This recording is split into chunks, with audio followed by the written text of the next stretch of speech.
খাওয়ার জিনিস তো অবশ্যই মানুষের খেতে হবে, কিন্তু আসলে অন্য জিনিস খাওয়া ঠিক না। অন্যের জিনিস তোমার হাজবেন্ড কি বুঝতে পারবে তুমি আমার সাথে যদি কিছু করো? শুনলে খাইলে কিছুই বুঝতে পারবে না, কিন্তু আমি এটা করব না। তুমি মন থেকে চাচ্ছ না বিদায় এটাকে তুমি দেখো, যদি ভালো লাগে তাহলে আমার সাথে তুমি একান্তে সময় কাটাতে পারো। না স্যার, আসলে মিট করাটা ওইটা আমার ভালো লাগে না। এমনি ভাবে যেভাবে আমরা চলতেছি এটাই আমার কাছে অনেক ভালো লাগে। হ্যালো, হ্যাঁ অর্পিতা, কেমন আছো? আপনি কেমন আছেন স্যার? হ্যাঁ তো ভালো আছি। কি করো তুমি? আমি ডিউটিতে? কি করব, যা করি তাই। আমার কাজ তো একটাই। ডিউটিতে আছো?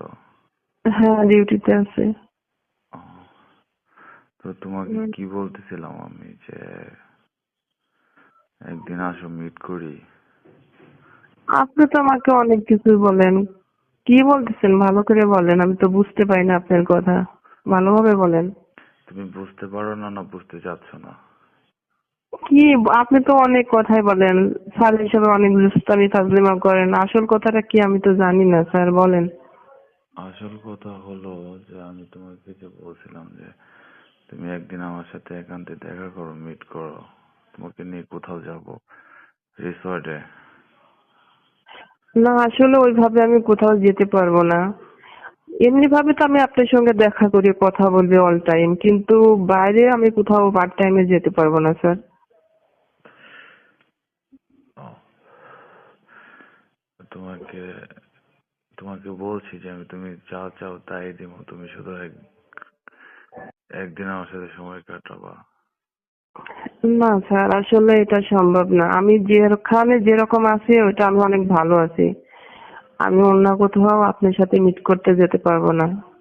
এর জন্য আমার কোনো কিছুই প্রয়োজন হবে না। পারবা না? না স্যার। তোমাকে আমি তো বলছিলাম যে তুমি তাহলে তুমি আমার সাথে যেভাবে ক্লোজলি কথা বলো ওর মানে তো বোঝা যায় যে তুমি আমার সাথে আমি যা বলবো তাই মেনে নিবা, কিন্তু তোমাকে আমি কতদিন ধরে বলতেছি যে চলো অন্য কোথাও দেখা করি অফিসের ভিতরে, তো তুমি তো টাচও করতে দাও না। আসলে স্যার বিষয় সেটা না। এমনি ভাবে আমি রোমান্টিক ভাবে আপনাদের সঙ্গে কথা বলি, কারণ আপনারা স্যার, আপনাদের মন জোগায় চলতে হয় অফিসিয়াল কাজে। অনেক কিছু আপনাদের করে রাখা লাগে, এই কারণে আমি হাসি মুখে সবসময় আপনাদের সঙ্গে কথা বলি। তার মানে এটা না আমি বাইরে কোথাও আপনাদের সঙ্গে অন্য কোনো কাজে লিপ্ত হতে পারবো না। আচ্ছা, তুমি আর তা কেনই করতে দেবো বলেন, আমি তো অন্য একজনের ওয়াইফ। আমার বাচ্চা আছে, আমার সংসার আছে। আমি কেন আপনার সঙ্গে এগুলো করতে দিব বলেন? আপনাকে এগুলো করতে দেবো, এটা সম্ভব না। তুমি যা চাও তাই পাবা, টাকা পয়সা চাইলে টাকা পয়সা পাবা, সমস্যা কি? আমি কিছু চাই না, আমি শুধু এটাই চাই আমি যেখানে কাজ করি সেই জায়গাটা নিরাপদ এবং ভালোভাবে থাকতে পারলে সেটাই হবে। টাকা এর বেশি পয়সা কিছু আমি চাই না। টাকা পয়সার প্রয়োজন কার না হয়? হ্যাঁ, প্রয়োজন সবারই হয়, আমিও তো টাকার প্রয়োজনেই চাকরি করি আপনাদের সাথে, তাই না? টাকার প্রয়োজন আছে বলে তো আমি চাকরি করি, নাহলে তো আমার সংসার স্বামী নিয়ে বাসায় থাকতে পারতাম। কিন্তু আমি অবৈধ কোনো কাজ করতে পারবো না, ইজ্জত দিয়ে আমি কখনো কিছু করতে পারবো না, এর বিনিময়ে কোনো টাকার প্রয়োজন নেই আমার। প্রমোশনেরও প্রয়োজন নেই? হ্যাঁ, প্রমোশন প্রয়োজন আছে। আমার কাছে যদি স্যার ভালো লাগে, ভালোবাসি, আমার কাজের দক্ষতা বুঝে আমার প্রমোশন বাড়িয়ে দিবেন। তাহলে আমি তো তোমাকে মন থেকে ভালোবেসে ফেলেছি, আমি চাচ্ছি যে তোমার সাথে সময় কাটাতে। ভালোবাসেন ঠিক আছে, আমার সবকিছু হয়তো আপনার ভালো লাগে তাই ভালোবাসেন। ভালোবাসা থাকবে যতদিন এখানে কাজ করব, বাইরে গেলে, কিন্তু তার মানে এইটা না, অন্য কিছু হবে না।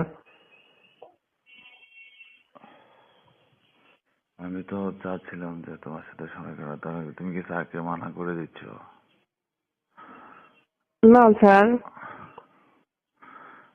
তুমি যদি এই কাজ করো আমার সাথে, তোমার হাজবেন্ড কি বুঝতে পারবে? আমার হাজবেন্ড বুঝতে না পারলে আমি তো জানি এটা ঠিক কি ঠিক না, আমি তো জানি। আমার এটার প্রতি আসলেই কোনো কেনা লোভ নেই। না, সেটাই তো বলতেছি। আপনি অন্য কোথাও দেখেন, আপনি তো তোমার আমার অনেক হাজবেন্ড তো তোমার হাজবেন্ড তো বুঝতে পারবে না তুমি যদি আমার সাথে ইন্টিমেট হও। তোমার হাজবেন্ড তো বুঝতে পারবে না। আমার হাজবেন্ড বুঝতে পারবে না, কিন্তু আমার হাজবেন্ড এটা জানে। যারা পুলিশের চাকরি করে, যাদের কলিগ আছে, তারা অনেক স্যারদের সাথে অনেক খারাপ কুকর্ম করে। আমার হাজবেন্ড এটা ভালো করে জানে। এই জন্য আমার হাজবেন্ডে বলা আছে, কোনো ইজ্জতের বিনিময়ে তুমি কোনো টাকা নিয়ে এসে আমার সংসারে নিয়ে আসবা, এটা চলবে না। প্রয়োজন আমি তোমাকে ত্যাগ করতে বাধ্য করবো, তবু এই টাকার প্রয়োজন নেই আমার। আমার হাজবেন্ড এটা আগে বলে দিয়েছে চাকরির আগে। তোমার হাজবেন্ড তোমাকে বলে দিছে, এখন তুমি যদি আমার সাথে ওই কাজ করো তাহলে তোমার হাজবেন্ড তো আর দেখতেছে না বা বুঝতেও পারবে না। আমার হাজবেন্ড দেখবে না, বুঝতে পারবে না, কিন্তু টাকাটা তো ওই সংসারে যাবে। আপনি যে আমাকে টাকা দিবেন, স্যালারি দেবেন, আপনি অনেক কিছু আমাকে দিবেন। আচ্ছা, তুমি টাকা না নাও, ফ্রিতে করো। জি না, আমি এগুলো করবোই না স্যার। আপনি আমার সম্পর্ক যেরকম সেরকম থাক না, এটাই তো আমাদের সম্পর্ক অনেক ভালো। তুমি যদি আমার সাথে ভালো সম্পর্ক করো তাহলে তুমি কিন্তু অনেক সুযোগ সুবিধা পাবা, যা চাও তাই পাবা, গয়নাগাটি, শপিং, ফোন টোন সব দেবো তোমাকে। হ্যাঁ দেখি তো, আপনি আমার অনেক কলিগদের তো এরকম দেন, আইফোন দেন, ঘুরতে নিয়ে যান, ভালো পোশাক, ভালো রেস্টুরেন্টে নিয়ে যান, অনেক জায়গা মিট করেন। জানি আমি এগুলো, কিন্তু আসলে এগুলো আমার প্রয়োজন হয় না, আমার কখনো ইচ্ছে হয় না। ইচ্ছা হয় না। না, আমি ভাবছিলাম তুমি অনেক ভালো মেয়ে, আমি যদি বলি তুমি কখনো মানা করবে না। আসলে মানুষ কথায় বলে, যারা স্যারদের মন জুগায় চলতে পারে, স্যারদের সঙ্গে মিট করতে পারে, অনেক ভালো। কিন্তু আমি ওইগুলো করব না, এই কারণে আমি ভালো না। তবু আমি আমার কাছে আমি অনেক ভালো। আপনাদের কাছে ভালো নাই বা হইতে পারলাম, সমস্যা নেই। তাই বলতে চাচ্ছ? জি স্যার। উম, তাহলে শোনো, এখন আমি তো অনেক বলেন। আশা নিয়ে তোমার কাছে ফোন দিয়েছিলাম যে তুমি আমার কথায় রাজি হবা। হুম। হ্যাঁ, তা না, অনেক আশা নিয়ে তো ফোন দিয়েছিলাম আমি। আসলে স্যার আপনার কি এটা ভালো লাগে না, আমি যে আপনার সঙ্গে হাসি মুখে কথা বলি, অফিসে দুষ্টামি ফাজলামো করি, যখন আপনি ডাকেন আপনার কাছে যাচ্ছি, আপনার প্রয়োজন মতো কাজ করতেছে অফিসিয়াল, এগুলো অনেক ভালো লাগে না বলেন? হ্যাঁ, এর ভালো বাইরে তো কি আর কিছু? অবশ্যই লাগে। তাহলে এর বাইরে কি অন্য কিছু প্রয়োজন মনে হয়? সারাক্ষণ আপনি আমাকে দেখতেছেন, হয়তো আপনি অন্য নজরে আমাকে দেখেন, তারপর তো আপনার ভালো লাগার কথা। আমি তো এটা ভালো বুঝতে লাগার পারি। কথা। এখন চোখের সামনে যদি পাকা কমলা থাকে তাহলে এটা কি না খেয়ে মানুষ থাকতে পারে নাকি, বলতো? তুমি বোকা। আর খাওয়ার জিনিস তো অবশ্যই মানুষের খেতেই হবে, কিন্তু আসলে অন্য জিনিস খাওয়া ঠিক না। অন্যের জিনিস তোমার হাজবেন্ড কি বুঝতে পারবে তুমি আমার সাথে যদি কিছু করো? সে বুঝতে পারবে, আপনি ধরলে চুললে খাইলে কিছুই বুঝতে পারবে না, কিন্তু আমি এটা করব না। তুমি মন থেকে চাচ্ছ না বিদায় এটাকে তুমি দেখো, যদি ভালো লাগে তাহলে আমার সাথে তুমি একান্তে সময় কাটাতে পারো। না স্যার, আসলে মিট করাটা ওইটা আমার ভালো লাগে না।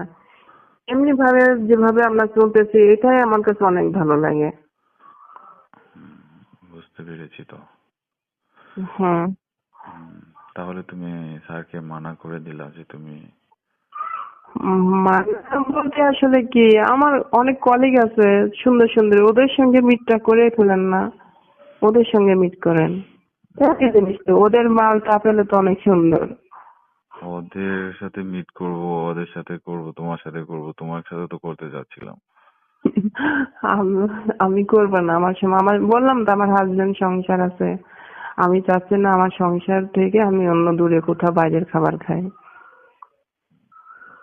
আর তোমাদের কলিগরা তো বাইরে খাবার খাচ্ছে, ওদের তো ফ্যামিলিতে কোনো সমস্যা হয় না, তাহলে তোমার এত সমস্যা হয় কি? তুমি পরহেজগার হয়ে গিয়েছো। হ্যাঁ আমার সমস্যা হয়, ওদের কাছে ওইটা ভালো লাগে তাই, কিন্তু আমার ভালো লাগে না। হ্যাঁ, এত পরহেজগারগিরি করলে কি পুলিশে চাকরি করা যাবে? দেখি যতদিন করতে পারি, এখানে করতে না পারলে অন্য কোথাও করব, ওখানে করতে না পারলে অন্য কোথাও করব, যে কোনো এক জায়গায় করবো এইভাবে। তারপর যদি করতে নাই পারি, করব না। ঠিক আছে, তাহলে আচ্ছা যাই হোক, তুমি যেহেতু রাজি হও নাই, আর আমি যে তোমাকে এসব প্রস্তাব দিয়েছি, যদি হুম। এসব